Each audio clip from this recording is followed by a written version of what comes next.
Welcome to VINTed with Scout Driscoll. Come along with me on my journey into the wine world, where I share thoughtful conversations with wine industry leaders.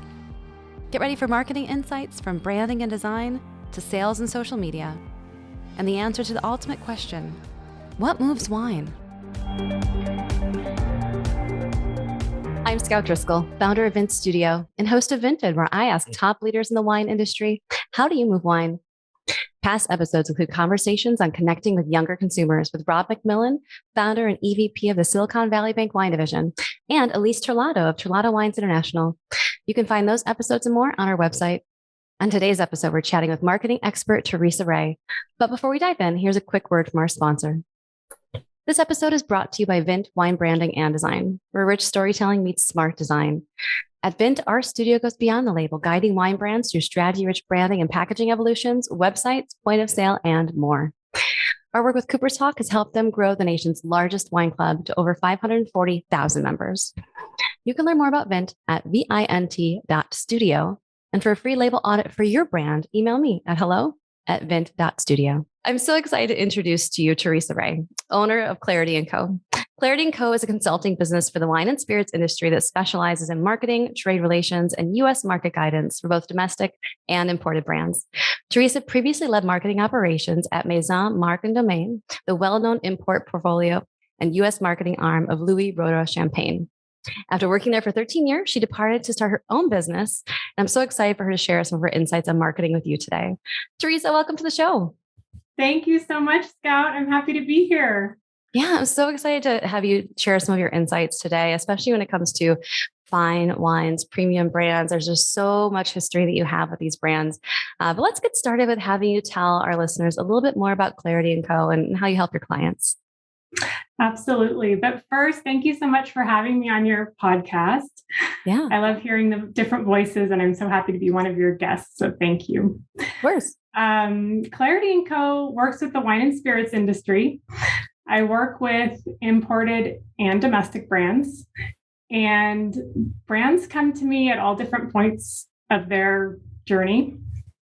Some of them have come with beautiful branding and design. For example, maybe they've even worked with you, Scout, at Vint. And others are maybe at a different point in their journey. They may have even had their branding and design done in another country, which is quite common since I do work with imported brands. And what's pretty common is that many of these companies come to me and think, okay, I've got one part of my process down. What do I do now? Yeah.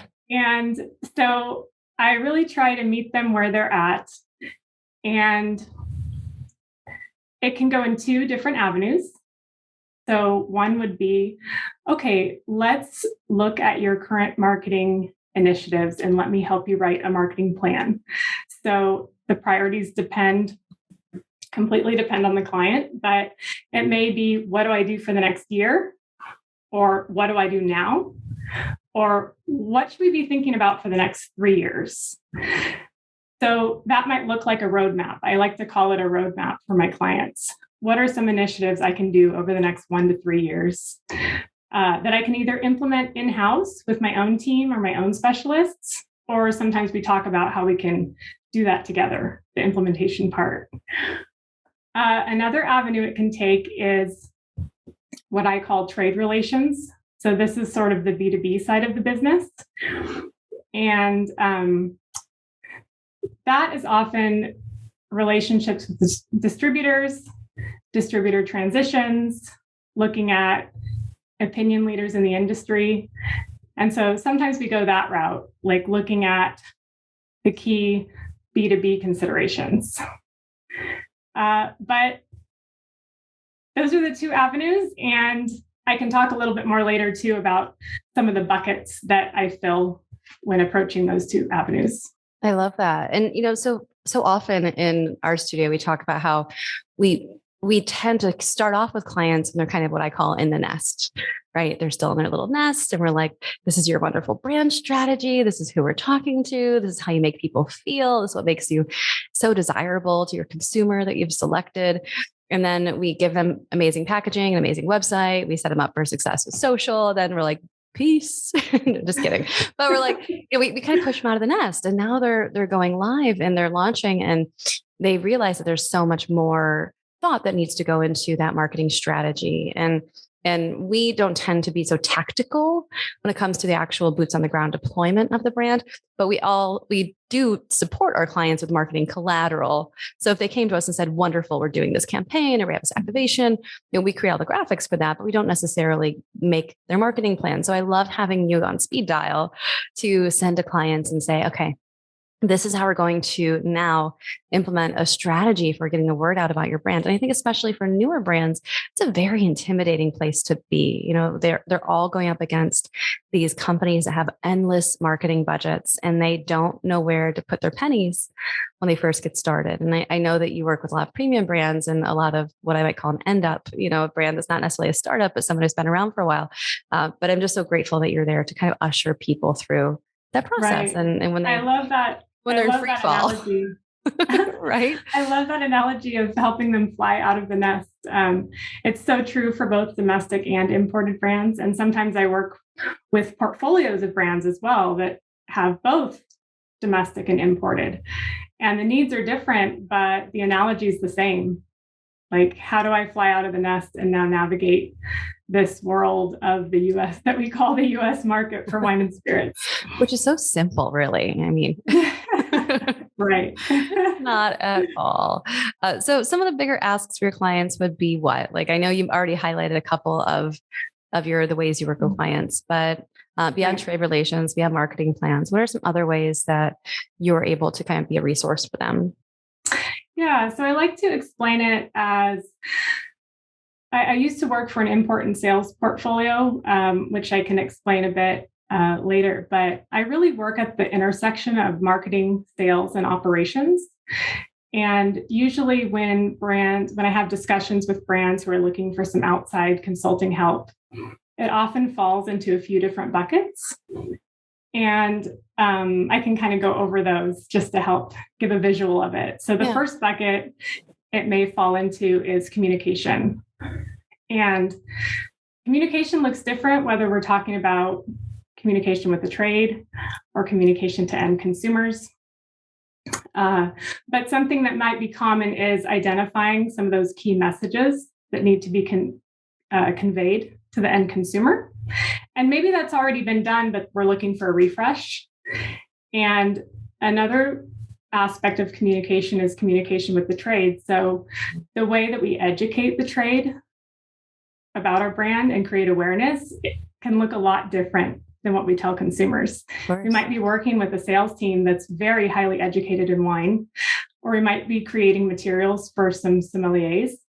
And so that communication is going to look a lot different than what we put on a direct-to-consumer wine club. So another bucket would be trade relations, which I touched on a little bit earlier. But that would be if maybe a brand is looking at transitioning distributor partners. So maybe traditionally they've worked in 10 states, just as an example. And maybe they're looking to make a transition to a slightly different type of distributor with different needs. And so we might look at, okay, what initiatives can we do with this new set of distributors, and how can we make this a smooth transition so that it's a real positive in the life of the brand? So many people, I feel, sorry, but I just feel like so many people, especially when it comes to distribution, are so at sea when it comes to understanding like how to find the right partner, how to make sure that you're courting them the right way, getting attention, and with even, some of these larger distributors. So that's awesome. Yeah, it's quite intimidating when you look at possibly being one of 1,000 brands in a book, or even if you're 1 out of 10 brands in a book, but you're small compared to the others, or you're new. Yeah. So there's different strategies we look at how to claim your space in the market. Really, how do I claim that space and make some inroads in the markets that I've identified? Got it. So those were two of the buckets. The third one is direct to consumer. So we all know that direct to consumer efforts exploded over the last 2 years. There's all kinds of reports out there about it. And sometimes brands want to completely start from ground zero, building a direct-to-consumer club or subscription model, and others just want to enhance it. And so actually some of the projects I've been doing recently are identifying who are the best partners to even set up a business like that. So there's so many great tools out there in the industry. So it's really identifying the best ones for your brand. Yeah.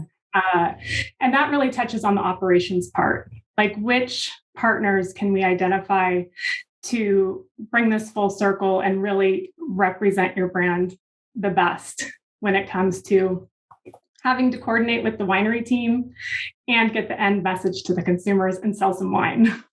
Got it. And that's something I wouldn't expect. And then marketing bent. The last thing is really what I touched on earlier, which is sometimes brands just want to tie that all together and look at all those things and help. They want some help identifying where they should put their priorities.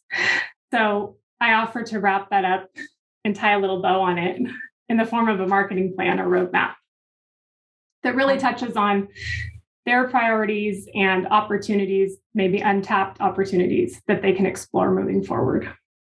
Got it. I want a roadmap. That sounds wonderful. Don't we all? Oh, wait, make podcast was on my roadmap. Yeah. Start podcast. Check. That's wonderful. It's wonderful. I want to go back in time a little bit to your long tenure at Maison Marque Domaine. Okay, we talked about this earlier. I can't pronounce French words. It's a complicated one. Louis Roeder. I'm sure you have some stories to tell. What can you share with our listeners from that time? Any lessons learned or stories that you can share that might provide a little bit of guidance or advice to anyone listening in? Yeah, so many stories. Oh my gosh, too many stories. It was a great experience working there. I worked at Maison Marque Domaine for 13 years. They are the sales and marketing arm of Louis Roeder Champagne. And they also import roughly 20 other brands into the US market. So I had a front seat at working with brands, domestic brands and imported brands from France, Spain, Portugal, Italy, and South Africa. And it was a lot of fun. I led marketing operations there, which really involved a lot of coordination with the sales team and the representatives from the different properties. So the owners and the principals of the 20 or so different brands. And wow. That was really the fun part, and working so closely with the representatives from the different properties and of course the sales team. But what I really experienced up close was, okay, I'm working for some incredible properties all over the world. And when you go to their property, they've got the experience down. They've got the hospitality, the whole experience until you drink the wine. But how do you carry that through to the US market? I mean, these are some incredible properties that are selling wines that end up in restaurants and retail shops all over the country. And so a lot of the work was trying to bring that same feeling, evoke that same feeling to the end consumer and to the trade, because it's really important that you have US allies like your sales teams, your restaurant owners, all those people, your retail shop owners. How do you evoke that same feeling and educate everyone that that's your brand? How do you carry it over to the US market? Yeah, we always say that, if your brand strategy is done well, you can ask 10 different people, whether they're consumers or salespeople or, someone at a shop, tell me about this brand. And they all say the same thing. And that is the real gift of a marketing team, allowing you to not only have that foundational message down, but making sure that it sticks and that people hear it over and over and over again. So that when someone inquires about your brand, it's so rich. There's so much personality and history to it that people can't help but want to share your story. So I love that. There's a lot to be said for that in a crowded market. I think that sometimes I would say a lot of times simple is harder. Yeah. And so a lot of the work is in the simplifying and making the message clear. Yeah. Making it memorable. Yeah, exactly. I love it. So who are you working with now at Clarity & Co? What kinds of brands are you tending to connect with and work with? Yeah, it's been a range. It's really fun. I just have to say, for the conversations I've had with people and the different people who have reached out for proposals and some of the people I'm working with now, I think it's very exciting for the industry. I'm getting to see now that I have Clarity & Co, I'm getting to see all the projects that are out there in a way that I hadn't seen before. And it's really exciting. So just to give a few examples, well, the nature of my work is often confidential, so I won't name brands, but I'll give little examples. So one brand I'm working with is a French brand that's very well established in France, but they recently purchased a property in Napa. So they're getting ready for that to launch next year. So that's been really interesting to work with a brand that has so much brand recognition in France and for their French properties in the US, and look at this whole new project of launching a California brand, a Napa brand. So like, for example, we're looking at distribution options, we're looking at communication, we're looking at a marketing plan and rollout for launch. That's one example. Another is, let's see, I'm working with a couple smaller projects that are in an exploratory phase, like a Spanish brand that's looking to enter the US market. And I have a special place in my heart for Spanish brands. So that's been fun. So we're just looking at opportunities and the best way to enter the US market, because there's so many options now. You don't have to go the traditional route. Also looking at, I've done some work and also currently doing some more work on direct-to-consumer club models. Just what's the best model? Which tools do we put in play to make it all come together? Who's our target market? Things like that. I'm trying to think of one other example. Oh yeah, I'm also working for a sales portfolio of brands that's really focused on the on-premise. And we're working on refreshing their messaging and doing a little brand refresh, especially in light of the last 2 years. Yeah. They're particularly focused on the on-premise market, and coming out of the last 2 years has been a huge milestone in their development of their company. Sure. And it's a new chapter. So we're working on how to communicate about that. I feel like we all need buttons that say "My business survived COVID." Oh, absolutely. I'll get one. Anyone involved in the restaurant world, I'll buy one of those. Needs a cookie. And as you probably know, VINTed is part of our broader studio, Design Scout. And Design Scout, when COVID first hit, was 60% restaurant work. So VINTed was really born out of our love of wine and wineries that we work with already, but it was really born out of necessity, in that a lot of our restaurant clients just hit pause on existing in general. So I remember talking about that. Yeah. So congratulations to them for making it through as an on-premise focused brand. It's amazing. Awesome. So I would love to just learn a little bit more about what drives you guys. What's your so what? Why Clarity & Co? Yes, I love that question, because I really spent some time thinking about how to brand myself. Yeah, and I love the name. Thought about that before. But the name of my consulting company, Clarity & Co, it was born out of identifying two attributes that are really important to me in business. And these are two attributes that actually, in my time in my previous position, I identified as extremely important across cultures, whether we're talking about business cultures or different cultures from different countries, or just geographical borders. And those two qualities are clarity and collaboration.